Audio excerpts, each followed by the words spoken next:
महिलांसाठी खास 103 नंबर दिलेलाच आहे.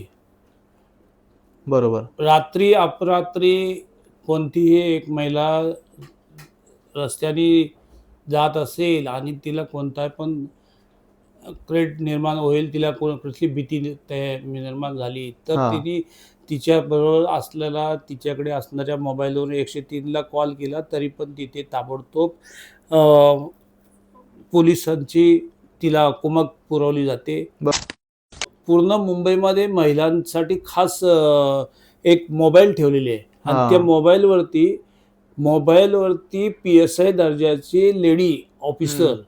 आणि ड्रायव्हर पण पोलीस कॉन्स्टेबल, महिला पोलीस कॉन्स्टेबल अच्छा. बरोबर. हां आणि त्यांच्या सहाय्यासाठी आणखीन एक दुसरी महिला हां. हवालदार हेड कॉन्स्टेबल दर्जाची हां. असे त्यांना एक स्पेशल एर्टिगा मोबाईल ठेवलेली आहे. ती हं. पूर्ण मुंबईमध्ये सगळ्या महिलांच्या दक्षतेसाठी ती